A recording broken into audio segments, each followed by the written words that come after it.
how do you know when it's love, right? Like, I guess a lot of people, when they go to the Bible, would say, like, go to what love is, right? But, like, I'm not talking about that kind of love. I'm talking about summer, heat, intimacy, connection.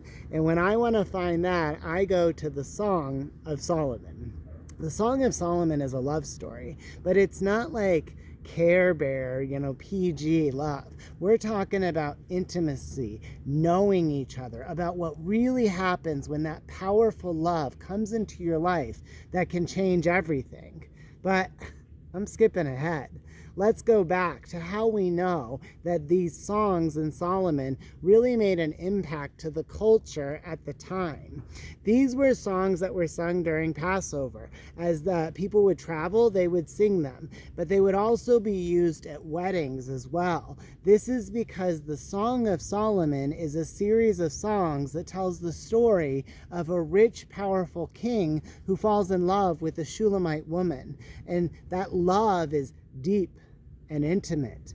And it's the kind of love that only happens between two people that God puts together. In fact, in all of Song and Solomon, God's name only comes up once because it's written from the human perspective. It's a really rare book in that sort of instance.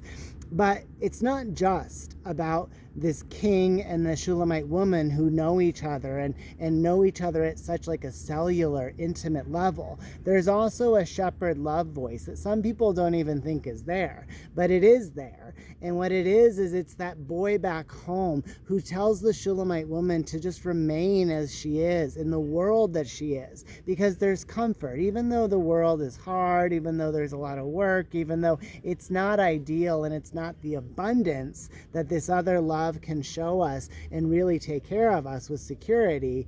It's still comforting in that we know it, and it's the love that we've known so far. And so the Shulamite woman has this decision to make, being exposed to this new love that changes her eyes and really her heart. Does she stay in the comfortable world she knows, or go with the security and the passion and the risk and the scariness of this powerful love, this king that offers her such a change to her life?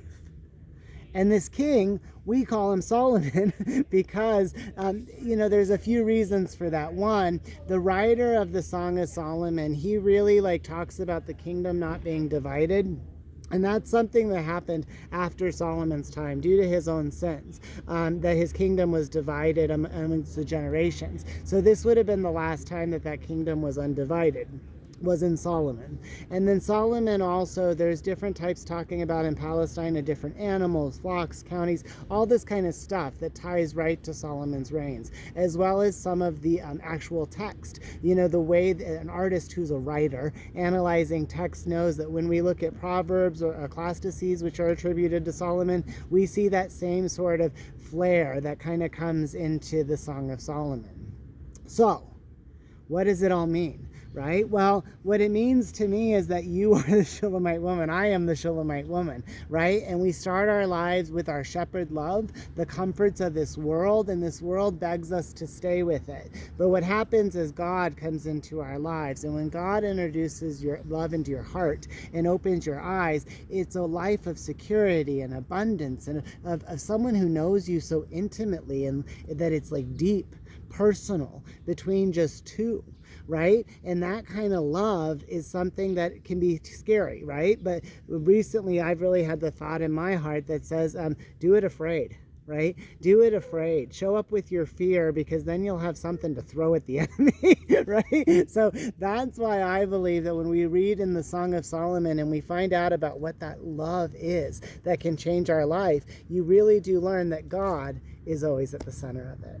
All right. Happy Sunday. Chatting at Cheesman.